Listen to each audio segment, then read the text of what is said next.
नमस्कार मित्रों, क्या कभी आपने सोचा है कि आप क्या हैं और आप वास्तव में क्या बनना चाहते हैं? क्या कभी आपने खुद का मूल्य जानना चाहा है? आपने कभी ये पता लगाने की कोशिश की है कि आपके लिए क्या मूल्यवान है और क्या आपके लिए सही है? आपकी वास्तविक आकांक्षाएं क्या हैं? क्या आप सही अर्थों में अपने जीवन के लक्ष्यों को सही ढंग से देखने में सक्षम हैं? आप वास्तव में जीवन में क्या चाहते हैं? क्या आपने सोचा है कि आपको अपनी इच्छा पूरा करने के लिए क्या करना चाहिए, यानी कि आप अपनी इच्छा कैसे पूरी करेंगे? मूल्य हमारे सभी विचारों, व्यवहारों और कार्यों के लिए आधार बनाते हैं। एक बार जब हम ये जान जाते हैं कि हमारे लिए क्या मूल्यवान है, तो यह मूल्य हमारे कार्यों के लिए आधार बन जाता है। यह हमें मानवीय मूल्यों की सार्वभौमिकता को भी समझने में मदद करते हैं, क्योंकि तभी हमारे पास मूल्य शिक्षा के लिए एक निश्चित और सामान्य कार्यक्रम हो सकता है। तभी हम एक खुशहाल और सामान्य से पूर्ण मानव समाज के निर्माण में अपना सहयोग कर सकते हैं। हमारी आकांक्षाओं को पूरा करने के लिए मूल्य और कौशल यानी वैल्यू एंड स्किल दोनों की आवश्यकता होती है। हम में से हर कोई कुछ चीजों में विश्वास करता है और हमारी कुछ मान्यताएं होती हैं। उन्हीं मान्यताओं के आधार पर हम अपने मूल्य को बनाते हैं। वह झूठे या सच्चे होते हैं, जो वास्तविकता में सही भी हो सकते हैं और नहीं भी। यह विश्वास अलग अलग तरीकों से हमारे पास आते हैं, जैसे हम क्या पढ़ते हैं, क्या देखते हैं, क्या सुनते हैं, हमारे माता पिता हमसे क्या कहते हैं, हमारे आसपास के दोस्तों में हमारी क्या बातचीत होती है, पत्र पत्रिकाओं और अखबारों में हम कैसी खबरें पढ़ते हैं, कैसी सूचनाएं प्राप्त करते हैं, हम टीवी पर क्या देखते हैं इत्यादि। मूल्य शिक्षा हमें अपनी मान्यताओं और मान्य मूल्यों का मूल्यांकन करने में मदद करती है। नई शिक्षा नीति 2020 में मूल्य शिक्षा और कौशल विकास पर विशेष रूप से जोर दिया गया है। हालांकि विज्ञान और प्रौद्योगिकी केवल उस चीज को प्राप्त करने में मदद कर सकती है जिसे मूल्यवान माना जाता है, न कि हमें क्या मूल्यवान है को तय करने की क्षमता को प्राप्त करने में मेरी मदद करती है। मित्रों, मनुष्य होने के नाते हमें अन्य मनुष्यों, जीव जंतुओं, पशु पक्षियों, कीड़ों मकोड़ों व अपने आसपास की वनस्पतियों, पेड़ पौधों, पर्यावरण, वायु, जल, मृदा, धातु, वातावरण जैसी चीजों से अपने संबंध को समझने के लिए हमें अपने आप का निरीक्षण करना होता है। कुल मिलाकर हमें बाहर की दुनिया का ही ध्यान नहीं देना होगा, बल्कि अपना आंतरिक निरीक्षण भी करना होगा, आत्ममंथन करना होगा, आत्मान्वेषण करना होगा, अपनी खुद की खोज करनी होगी। इसके लिए हमें अपने अंदर का अवलोकन शुरू करना होगा, आत्म साक्षात्कार करना होगा। इस प्रकार आत्ममंथन या आत्मान्वेषण यह पता लगाने की प्रक्रिया है कि मेरे भीतर क्या है, मेरे लिए क्या मूल्यवान है और मेरे लिए क्या सही है। आत्मान्वेषण के माध्यम से, आत्ममंथन के माध्यम से हमें स्वयं का अपना मूल्य पता चलता है। आत्मान्वेषण का मुख्य ध्यान केंद्र खुद मनुष्य है, अर्थात आत्मान्वेषण, आत्ममंथन मनुष्य को उसके खुद के ही मूलभूत सवालों के जवाब खोजने में उसकी मदद करती है। मित्रों, सेल्फ एक्चुअलाइजेशन यानी आत्म साक्षात्कार एक ऐसा शब्द है जिसका प्रयोग विभिन्न मनोविज्ञान के सिद्धांतों में किया जाता रहा है। इस शब्द को मूल रूप में जीव सिद्धांतवादी कर्ट गोल्डस्टीन ने मनुष्य को अपनी पूरी क्षमता का एहसास कराने के संदर्भ में किया था। गोल्डस्टीन के मुताबिक मनुष्य को खुद को यथासंभव अपनी क्षमता को साकार बनाने की प्रवृत्ति ही आत्म साक्षात्कार अथवा आत्ममंथन करने के लिए प्रोत्साहित करती है। इस अवधारणा को अब्राहम मैस्लो ने आवश्यकता पदानुक्रम सिद्धांत में प्रमुखता से स्थान दिया। जब मनुष्य अपनी सभी बुनियादी और मानसिक आवश्यकताओं को अनिवार्य रूप से प्राप्त कर लेता है, तब मनोवैज्ञानिक विकास का वह अंतिम स्तर जिसे वह प्राप्त कर सकता है, वो होता है पूर्ण व्यक्तिगत क्षमता का वास्तविकीकरण।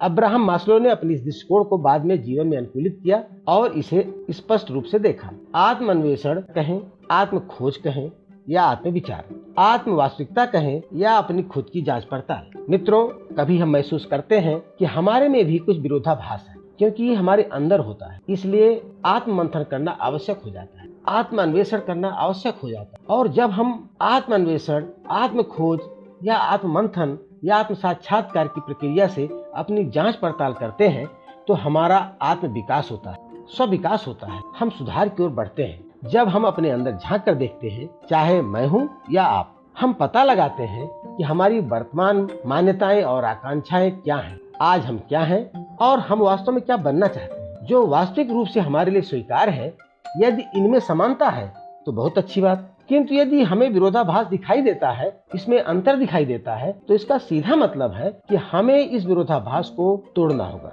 इसका खंडन करना होगा, इसे खत्म करना होगा, क्योंकि यही विरोधाभास हमारे सभी मानसिक कष्टों और अप्रसन्नता का लगातार बना रहने वाला कारण होता है। हमारे अंदर की संवादों की प्रक्रिया हमें यह बताती रहती है कि हम में क्या कमी है, और यह हम आत्ममंथन, आत्मान्वेषण, आत्मविचार, आत्म साक्षात्कार से ही जान पाते हैं। कहने का आशय यह है कि मैं क्या हूँ और मैं वास्तव में क्या बनना चाहता हूँ के बीच के संवाद की जो प्रक्रिया है वही आत्ममंथन है। उसे ही आत्मविचार कह सकते हैं, उसे आत्म साक्षात्कार कह सकते हैं, आत्मान्वेषण कह सकते हैं, आत्मनिरीक्षण कह सकते हैं, और स्वयं की खोज भी, जो अपने अंदर ही अपने आप को समझने के लिए अपने अंदर की ही एक यात्रा है। यह आत्म खोज, स्व खोज की प्रक्रिया है जो सभी मनुष्यों में सहज, अपरिवर्तनीय और सार्वभौमिक है।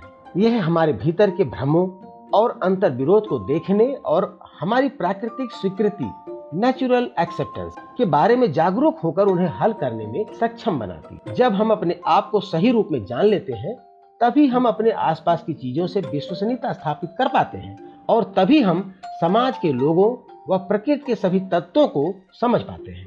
इस प्रकार हम ये कह सकते हैं कि आत्म अन्वेषण या आत्म मंथन की जो प्रक्रिया है वह स्वयं से ही शुरू होती है। आत्म मंथन द्वारा जब हम स्वयं को जान जाते हैं, तभी हम संपूर्ण सृष्टि को भी जान सकते हैं।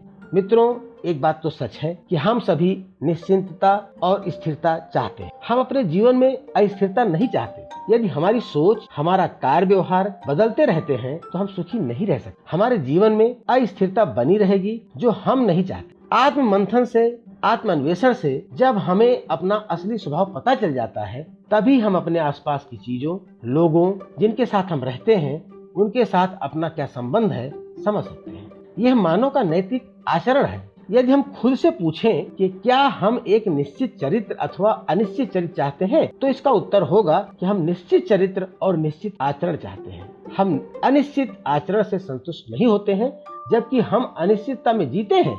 मनुष्यों के इस निश्चित आचरण तथा इसे कैसे सुनिश्चित किया जाए के बारे में जानना अति आवश्यक है। जब हम अपने वास्तविक स्वभाव तथा अपने आसपास की चीजों के बारे में जान पाएंगे, तभी हम यह भी जान सकेंगे कि उन चीजों के साथ हमारा क्या संबंध है, और हम मनुष्य के नैतिक आचरण को, व्यवहार को भली भांति समझ जाएंगे। इस प्रकार आत्म मंथन अथवा आत्मान्वेषण की प्रक्रिया मानव के व्यवहार की निश्चितता की पहचान और उसके अनुसार जीवन जीने की योग्यता प्रदान करती है, और इस प्रकार हम अपनी प्राकृतिक स्वीकार्यता के साथ भी संबंध स्थापित कर पाते हैं। आत्म मंथन की प्रक्रिया से मुझे अपने साथ समायोजित तथा अपने आसपास के संसार से संबंध बनाने में मदद मिलती है। मित्रों, एक बात और, जब हम अपने आप को पहचान लेते हैं, इसका सीधा अर्थ होता है सत्व, इनेटनेस। वास्तव में मनुष्य क्या चाहता है, वही उसे आत्म संगठित करने में मदद करता है, और फिर वह अपने साथ संतुलन स्थापित कर पाता है, और यही उसकी स्वतंत्रता यानी कि सेल्फ ऑर्गेनाइजेशन है। इस संतुलन के साथ वह अपने शांत आचरण तथा कार्य को अभिव्यक्त करने के योग्य बन पाता है, और यही उसका स्वराज यानी कि सराउंडिंग की ओर काम करना कहलाता है। सेल्फ एक्सप्लोरेशन यानी कि आत्मान्वेषण, आत्ममंथन की प्रक्रिया से मनुष्य अपने सत्व को पहचानना आरंभ करता है, जो कि वह वास्तव में बनना चाहता है। उसकी स्वतंत्रता के साथ संतुलित होती है, और फिर उसके स्वराज्य की सहमति हो जाती है। मित्रों, यदि हम आत्म अन्वेषण के विषय के बारे में बात करें, तो सभी मनुष्यों की मूलभूत प्रश्नों के उत्तर को खोजने में जो कल्पना की जा सकती है, उसमें उसकी इच्छा, आकांक्षा और अपनी उस आकांक्षा और इच्छा को पूरी करने के लिए किए जाने वाला प्रयास, इन्हीं दोनों प्रश्नों के उत्तर खोजने की जो भी कल्पना की जा सकती है, उसे ही हम आत्म अन्वेषण के विषय में मान सकते हैं। जैसे, मेरी मौलिक आकांक्षा क्या है, इच्छा क्या है, इस मौलिक आकांक्षा को पूरी करने की प्रक्रिया क्या है, अर्थात अपनी इस मौलिक इच्छा को प्राप्त करने के लिए हम क्या कार्यक्रम बना सकते हैं, कैसे इसे पूरा करेंगे। मनुष्य सदैव इन्हीं सब विषयों के बारे में जानना चाहता है तथा जीवन में वास्तविक रूप देने की ओर कार्य करता है। यदि उसके पास इन दो प्रश्नों के उत्तर हैं, तो उसे किसी अन्य प्रश्न के उत्तर देने की जरूरत नहीं है। इस प्रकार हम कह सकते हैं, अन्वेषण के विषय के रूप में मनुष्य क्या चाहता है, उसके लिए क्या मूल्यवान है, उसी की खोज करना। आत्मान्वेषण अथवा आत्ममंथन की क्या प्रक्रिया होनी चाहिए, अब हम इस पर आपसे चर्चा करते हैं। मित्रों, जब हम कुछ नया आरंभ करते हैं तो हम एक प्रस्ताव यानी कि एक प्रपोजल बनाते हैं। उसी प्रकार आत्ममंथन के लिए भी, आत्मान्वेषण के लिए भी हम एक प्रस्ताव बनाते हैं, एक प्रपोजल बनाते हैं, जिसमें यह तय करते हैं कि कभी भी किसी चीज को हम स्वीकार नहीं करेंगे, जिसमें यह तय करते हैं कि कभी भी किसी चीज को हम ऐसे स्वीकार नहीं करेंगे अथवा उसे सत्य मान लेंगे जो हमारी भावनाओं तथा विश्वासों को बढ़ावा देती है, क्योंकि ऐसी धारणाएं, ऐसी मान्यताएं हमारी सहायता करने के बजाय हम पर भार बन जाती हैं। दूसरे शब्दों में हम कह सकते हैं कि किसी बात को बिना अपने ढंग से प्रमाणित किए उसे सही या गलत स्वीकार नहीं करेंगे। हर कथन तथा हर एक प्रस्ताव को आपको स्वयं ही प्रमाणित करना आवश्यक होता है और कोई इसे दूसरा नहीं कर सकता। अपने प्रस्ताव को आप खुद ही प्रमाणित कर सकते हैं। प्रमाणित करने के जो भी आधार, जैसे कि धर्म ग्रंथ, अन्य दिए निर्देशों को पढ़कर अथवा किसी भौतिक उपकरण द्वारा या किसी पुस्तक में क्या लिखा है, हो सकते हैं। ऐसे आधारों पर आपको अपने प्रस्ताव को प्रमाणित करने के लिए निर्भर नहीं रहना है। हमारे कहने का अर्थ है कि हमें अपने अंदर का निरीक्षण करना है, आत्ममंथन करना है, आत्मान्वेषण करना है, स्वयं का साक्षात्कार करना है। इसका मतलब हुआ कि दूसरे किसी बाहरी आधार पर अपने प्रस्ताव को प्रमाणित करने की कोशिश न करें, क्योंकि आपके अपने प्रस्ताव का प्रमाणन बाहर नहीं करना, अपने अंदर ही उस प्रस्ताव का निरीक्षण करते हैं, आत्मनिरीक्षण करते हैं, उसे प्रमाणित करते हैं। धर्म ग्रंथ, अन्य दिए गए निर्देशों को पढ़कर अथवा किसी भौतिक उपकरण द्वारा या किसी पुस्तक में क्या लिखा है के आधार पर सही या गलत की धारणा न बनाएं। इस प्रकार दूसरों पर भी निर्भर रहने की जरूरत नहीं है। अपनी प्राकृतिक स्वीकार्यता के आधार पर ही प्रस्ताव को प्रमाणित करें। इस प्रकार आत्ममंथन की प्रक्रिया में दो मुख्य स्टेप्स इन्वॉल्व होते हैं। पहला स्टेप आपका प्रपोजल है, आपका प्रस्ताव है, जिसे आप अपने प्राकृतिक स्वीकृति के आधार पर प्रमाणित करते हैं, और दूसरा अनुभवात्मक रूप से प्रमाणित किए गए प्रस्ताव के अनुसार जीवन जीते हैं, क्योंकि प्राकृतिक स्वीकार्यता वह गुण है जो हम सब में विद्यमान है, पूर्ण है और स्थिर भी है। जब हम या आप अपने से कोई प्रश्न पूछते हैं तो उसका उत्तर हमारे अंदर ही होता है, हमें उन्हें केवल खोजने की जरूरत होती है। नेचुरल एक्सेप्टेंस यानी प्राकृतिक स्वीकृति का तात्पर्य स्वयं, अन्य मनुष्यों और प्रकृति की कुल स्वीकृति से है। एक बार जब हम प्राकृतिक स्वीकृति के आधार पर पूरी तरह से वास्तव में अपने आप को प्रतिबद्ध करते हैं तो हम आंतरिक सद्भाव, शांति और पूर्णता की समग्र भावना महसूस करते हैं। वास्तव में प्राकृतिक स्वीकृति अच्छी चीजों को स्वाभाविक रूप से स्वीकार करने का एक तरीका है, जो समय, जगह या अतीत की परिस्थितियों पर निर्भर नहीं करती। प्राकृतिक स्वीकृति हर इंसान का अभिन्न हिस्सा है। आइए हम इसे एक उदाहरण के माध्यम से समझते हैं। मान लीजिए कि हम आत्ममंथन के लिए, आत्मान्वेषण के लिए एक प्रस्ताव बनाते हैं कि क्या हमें संबंधों में विश्वास सबसे अधिक स्वीकार है, अर्थात क्या इस प्रस्ताव या इस प्रश्न का उत्तर हम किसी से पूछकर या किसी पुस्तक में पढ़कर या किसी उपकरण की सहायता से प्राप्त कर सकते हैं। निश्चित रूप से आपका उत्तर नहीं होगा, बल्कि उसका उत्तर हमें अपने भीतर से खोजने पर मिलता है। दोस्तों, अपने अंदर से यही उत्तर प्राप्त करना ही तो आत्म खोज है, आत्म परीक्षण है, आत्ममंथन है, आत्मान्वेषण है। इस प्रकार हर प्रस्ताव की आत्म परीक्षण का पहला भाग हमारी प्राकृतिक स्वीकार्यता के माध्यम से गुजरता है, तो दूसरा भाग प्रायोगिक या अनुभवात्मक रूप से प्रमाणित करके प्रमाणित प्रस्ताव के अनुसार जीना होता है। इसमें मुख्यतः दो बातें शामिल होती हैं, पहला व्यवहार और दूसरा कार्य। अन्य लोगों के साथ हम जैसा व्यवहार करते हैं वैसे ही हम जीवन पूर्णता प्राप्त करते हैं, एवं कार्य से ही हमेशा संपन्नता का प्रारंभ होता है। आत्ममंथन से ही हम अपने लिए बनाए गए प्रस्ताव की सच्चाई को पुख्ता कर सकते हैं, निश्चित कर सकते हैं, प्रमाणित कर सकते हैं। इस प्रकार आत्मान्वेषण या आत्ममंथन आप क्या हैं एवं आप वास्तव में क्या बनना चाहते हैं के बीच के संवाद की प्रक्रिया है। यह अपने विकास यानी स्व विकास, अपने आप को जानने यानी खोजने तथा पूरी सृष्टि की प्रक्रिया है। यह मानवीय चरित्र तथा सृष्टि के हर इकाई से संबंध बनाने की प्रक्रिया है। यह स्व समायोजन तथा स्वत्व, स्वतंत्रता और स्वराज्य को पहचानने की प्रक्रिया है।